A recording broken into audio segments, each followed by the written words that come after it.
Most people don't think twice about buying a used laptop. You check the screen for cracks. You make sure it turns on. Maybe you run a quick antivirus scan if you're the cautious type. Then you wipe it, set it up with your stuff, and forget it ever belonged to anyone else. That's exactly what Marcus did.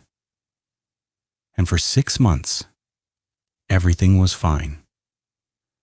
It was November. Marcus had just started freelancing full-time graphic design work, mostly logos and social media stuff for small businesses, and his old laptop was dying. The fan sounded like a lawnmower. It would overheat in the middle of jobs. He'd lost client work twice already because of it, and he couldn't afford to lose a third time. A new machine was out of the question. He just moved into his own place for the first time, and between the security deposit, the first and last month's rent, and setting up his home office, his savings account was not something he liked looking at directly, so he did what a lot of people do. He went on Facebook Marketplace. He found a listing for a mid-range laptop, a few years old, but decent specs, more than enough for what he needed. The seller was a man named Gary. Profile looked normal, married, kids. Worked at a hardware store based on his check-ins. The kind of account that's been around long enough to feel real. They met in a grocery store parking lot in broad daylight. Gary was friendly, a little awkward the way people get when they're selling something and they want you to like them. He said he was upgrading. Said the laptop ran fine, he just needed something faster for video editing.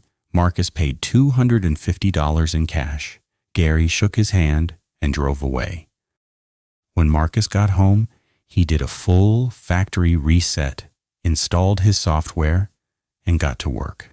The laptop ran great. He didn't think about Gary again for 6 months. The following spring, Marcus had a friend over, a guy named Dev, who did IT work for a mid-sized company and had the kind of compulsive habit of poking around other people's computers the way some people straighten crooked pictures on walls. They were hanging out. Marcus was showing him a logo project, and at some point Dev just kind of took over the keyboard the way IT people do. He pulled up a disk management utility, just looking around, curious the way he always was, and he got quiet. Marcus noticed. "What?" he said. Dev turned the screen toward him. There was a second partition on the hard drive, a separate hidden section of the disk that the factory reset hadn't touched, hadn't even seen. It was around 40 gigabytes, which doesn't sound like a lot until you think about what 40 gigabytes of hidden files actually looks like. Marcus asked what was in it. Dev said they should find out. It took him about 20 minutes to access it. When the folder finally opened, both of them just stared at the screen without saying anything. Photos. Thousands of them. At first glance, they looked almost random. Streets, parking lots, storefronts, residential neighborhoods, the kind you drive through and don't remember.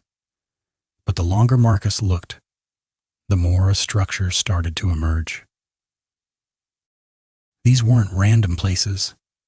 They were the same places, photographed repeatedly over a long period of time. The same intersections from slightly different angles. The same driveways. The same stretches of sidewalk shot at different times of day: morning light, afternoon light, evening, dark. There were houses.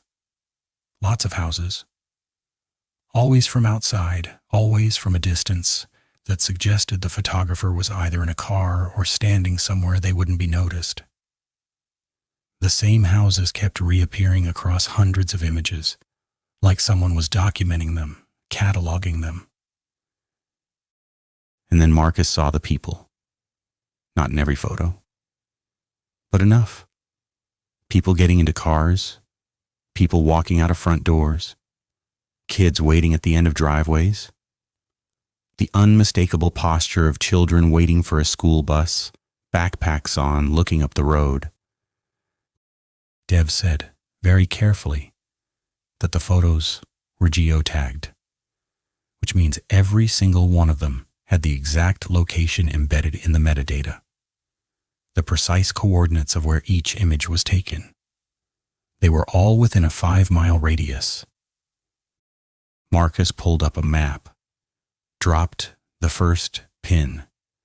The neighborhood that came up was 12 minutes from his apartment, the neighborhood he'd been living in for 6 months. He spent the next 2 hours going through everything methodically. Dev pulled the metadata on hundreds of photos, sorting them by date. The oldest images were from 4 years ago, a neighborhood a few miles north. Older houses, smaller lots, a school visible in the background of several shots. The photos from that area spanned about 8 months. Then they stopped. Then a new neighborhood appeared. Similar style of photography. Same angles, same distances, same slow documentation of routines. That cluster lasted about 6 months. Then another area, then another. It was a pattern. Whoever took these photos would focus on a neighborhood for a period of months. Photograph the same houses, the same people, the same daily rhythms until apparently they had what they needed or something changed. Or they moved on. Then they'd start somewhere new. The most recent cluster, the largest one with the most photos, the most detail, was dated over the last 14 months. Dev pulled the coordinates. Marcus recognized the street names before the map even finished loading. He lived 3 blocks from the center of it. He scrolled through the photos with his hands, feeling strange and detached. The way your body goes a little numb when something is wrong and your brain hasn't fully caught up yet. His street was in there. He found his building. Gray exterior, black railing on the front steps. The scuffed green mailboxes visible through the gate. He'd walked past them this morning. He kept scrolling. He found his car. It was parked in front of his building in at least a dozen separate photos spread across several months. Different times of day. His car, his street, his building documented the way you document something you were keeping track of. The last photo in the folder was dated 2 days before Gary sold him the laptop. Marcus called the police that night. He brought the laptop in. Dev came with him and explained the partition, the metadata, the geographic clustering, everything he'd found. The officers who took the report were professional and took it seriously. But Marcus got the quiet sense they weren't entirely sure what they were looking at, that this kind of thing didn't have a clean box to put it in. They took the laptop, told him they'd be in touch. He found Gary's Facebook profile again that same night and stared at it for a long time. The profile was still active. Recent posts, a photo of a barbecue, a comment on a sports game, a shared video from a hardware store account. A completely ordinary life laid out in public. Marcus sent a message. Just said he'd bought the laptop in November and had some questions about it. Gary never responded. The profile was deactivated within 48 hours. The investigation dragged. Marcus was told the photos alone were disturbing but not necessarily criminal. Photographing people in public spaces from a distance occupied a gray area that made prosecutors nervous. The geotags, the patterns, the obsessive documentation, all of it pointed toward intent that was hard to name and harder to charge. They ran Gary's information. He had no prior record. But investigators did find something.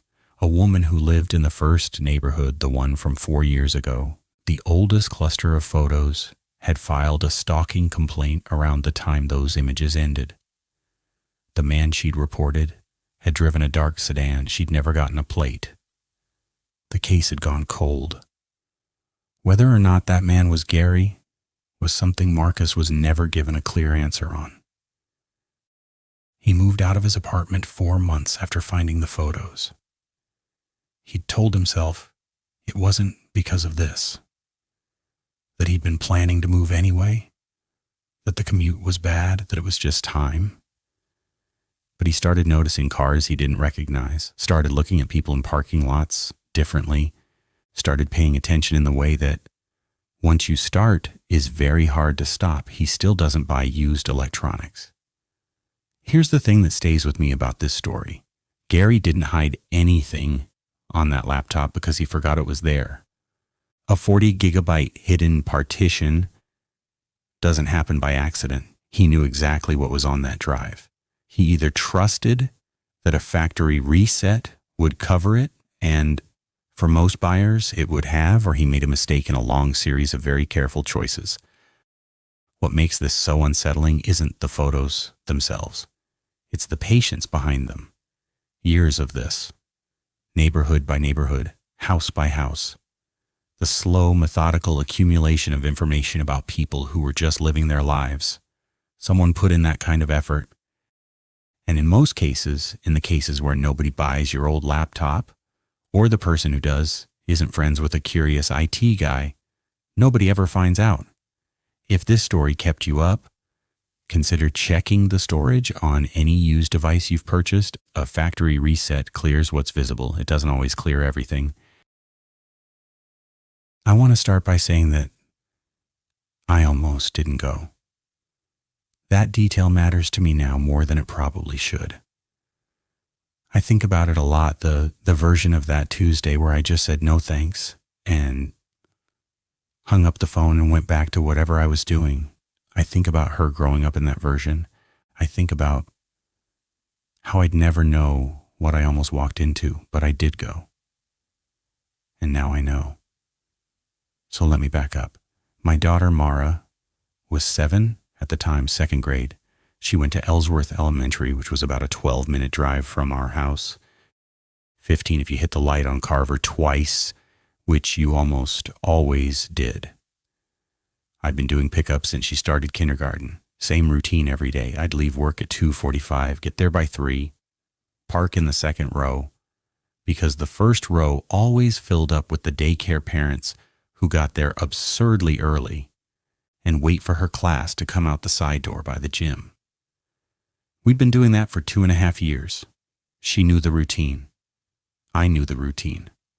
It was one of those things that just ran on autopilot. The call came on a Thursday in March. I was at my desk. I do project coordination for a mid-sized logistics company, mostly emails and spreadsheets.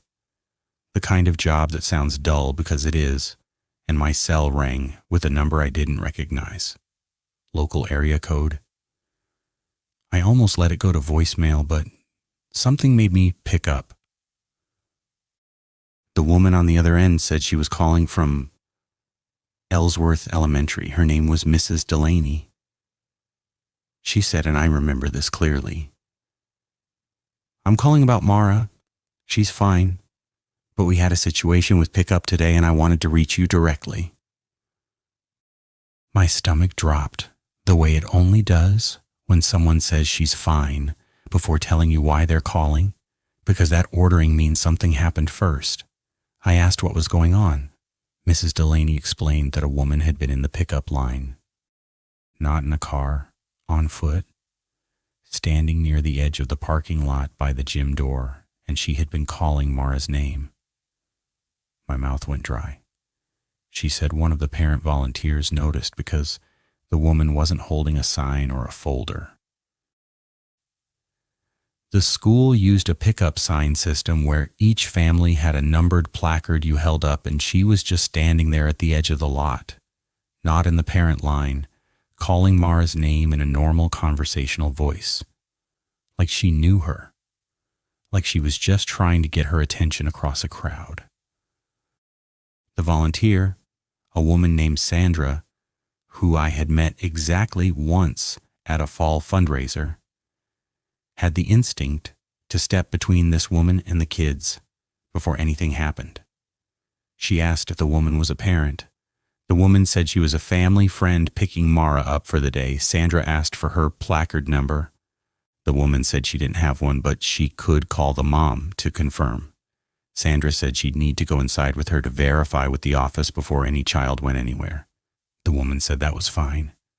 Then a teacher came out to help with the line, and the woman got back in her car and left.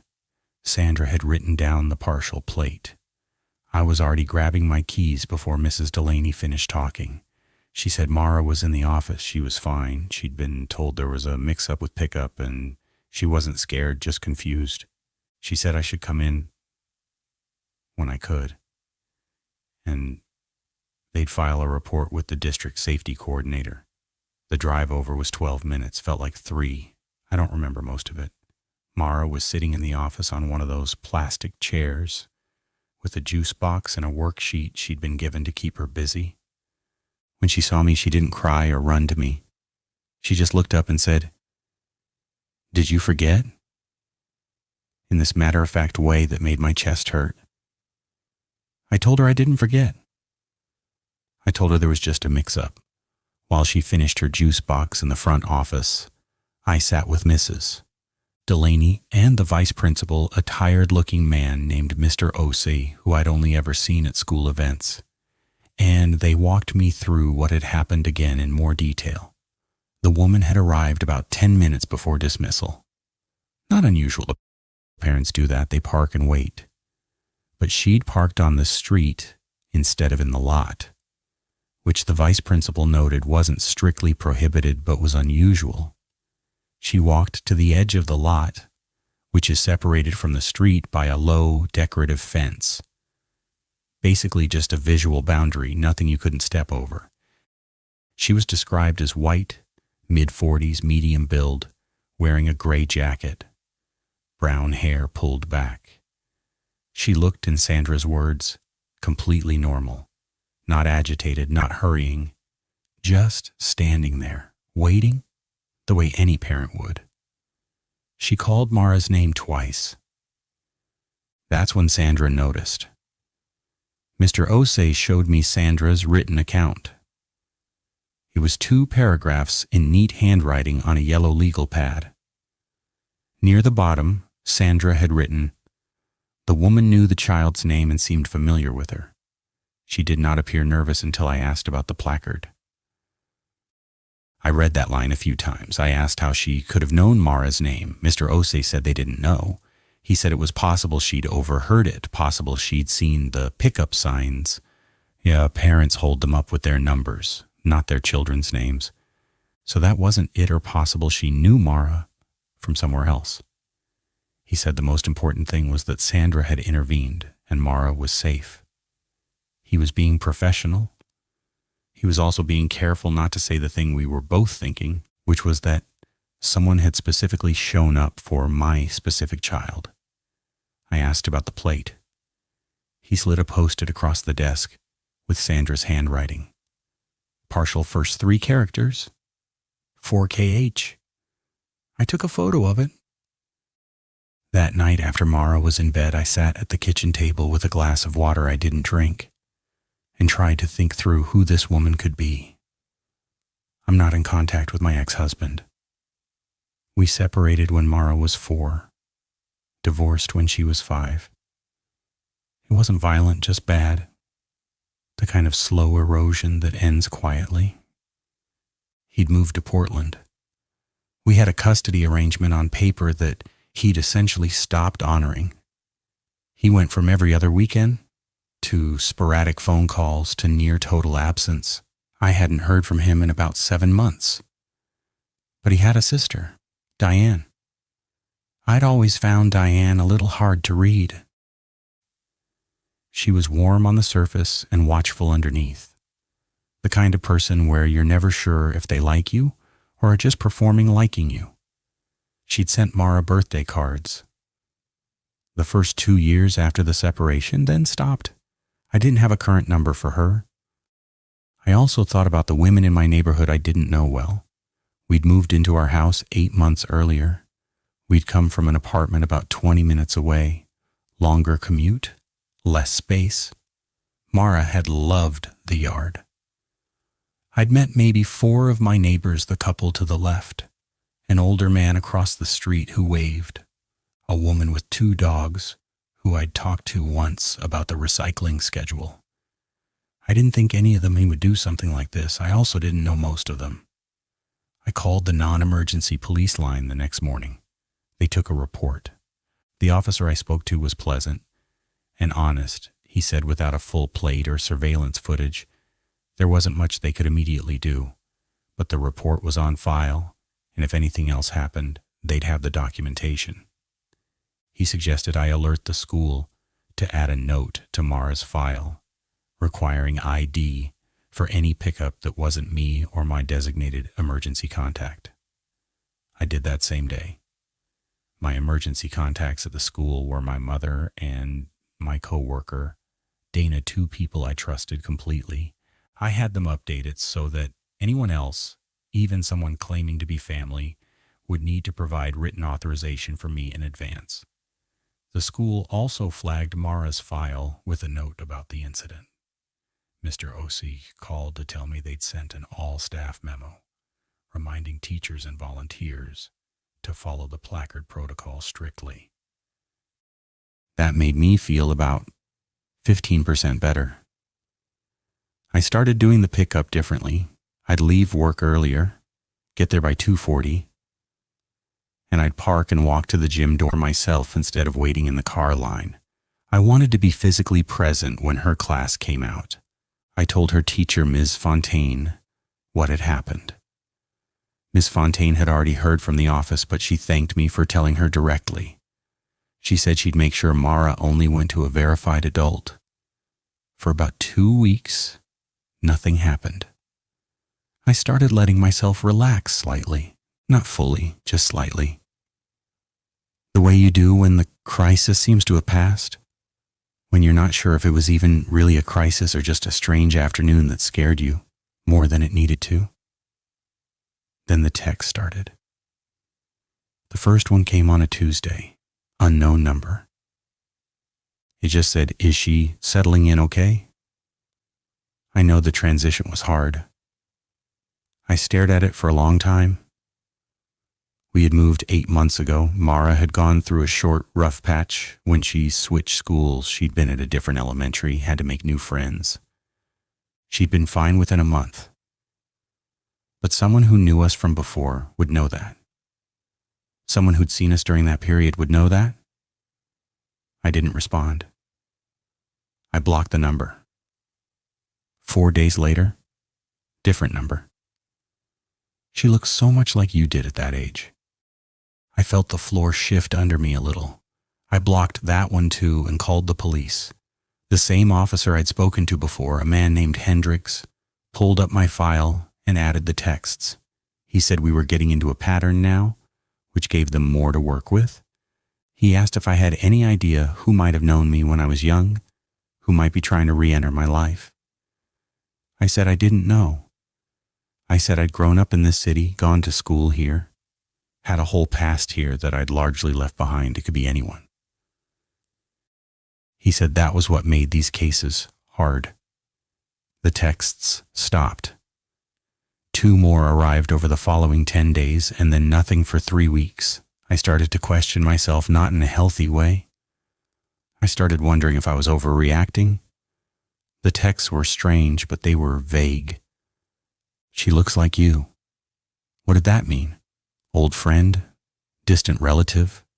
Someone I'd forgotten from years ago who'd seen us somewhere and gotten sentimental? I talked to my mother about it. She was the only person I told the full sequence to the school, the plate, the texts. She listened without interrupting, which wasn't her usual mode. And when I finished, she said quietly, "Someone's been watching you for a while." I said I knew. She said, "Not just now. Before." They knew about the move. They knew about, Mara's adjustment. They know what she looks like up close. I hadn't put it in exactly those words before, but she was right. This wasn't someone who'd randomly encountered us. This was someone with accumulated knowledge, someone who'd been in proximity long enough to collect details. I went home and I walked through my house slowly, every room. Nothing was wrong. Nothing was moved. Nothing was missing, but I pulled up my email and searched for any messages I might have gotten from unknown senders over the past year. There were a few generic spam, a couple of things I'd ignored, and one from 8 months ago just after we moved in. The subject line was blank. The body said, "Congratulations on the new place. It suits you." I had marked it as spam without reading it. I only saw it now because I was specifically searching. The email address was a string of letters and numbers. Nothing identifiable. I forwarded it to Officer Hendricks. 2 more weeks passed. Then I got a call from my mother. She was upset in the specific way she gets when she's trying not to be upset, too controlled, too measured. She told me she'd been at the grocery store that afternoon and a woman had approached her in the produce section, asked if she was my mother, used my name. My mother said yes, cautiously. The woman said she was an old friend of mine, that she'd lost touch with me and was trying to reconnect. She asked if Mara was doing well. She asked if we liked the new neighborhood. My mother said she asked for the woman's name. The woman smiled and said, "She'll remember me," and walked away. My mother described her. White, mid-40s, medium build, gray or light-colored jacket, brown hair. I sat down on my kitchen floor when she told me that. I don't remember deciding to sit down. I just was on the floor. The police took it seriously after that. 3 separate incidents: the school, the texts. My mother established a pattern of targeted behavior, and the DA's office was looped in to evaluate whether it met the threshold for a stalking charge. The partial plate from Sandra's note turned out to be useful after all, combined with the description and the grocery store's parking lot camera footage, which caught the woman's car entering and exiting during the relevant window. Investigators were able to narrow it down to a registered owner. Her name was Connie Marsh. I didn't recognize it. I'd never heard it. What investigators found was that Connie had worked briefly at the apartment complex I'd lived in before I bought the house. She'd been in a maintenance-adjacent admin role. She had access to tenant files, contact information, records. She'd worked there during the 2 years Mara and I lived there. She had no prior criminal history, no obvious connection to me, no known motivation. When they interviewed her, she was cooperative in the way that made them more uncomfortable, not less. She spoke about Mara warmly, like she knew her. She said she'd watched her grow up, that she'd felt a connection, that she just wanted to make sure we were okay after the move. She said she never intended to scare anyone. She said she just cared. Mara never knew the details. I kept it as close to nothing as I could. Told her there had been a woman who didn't have permission to pick her up and that the school had handled it, and that she should always come to me or Grandma and never leave with anyone else without asking first. She accepted that. 7-year-olds are good at accepting things that don't fully make sense when a parent delivers them calmly. She started 3rd grade that fall. Different school, not because I was forced to, but because I couldn't stop seeing that parking lot every time I pulled in. I needed a fresh routine, a different gym door. She made friends quickly, she always does. I still leave work at 2:40. I still park and walk to the door myself. I probably always will. If something feels wrong, it usually is. Trust the instinct, make the call, go check. She was fine, this time.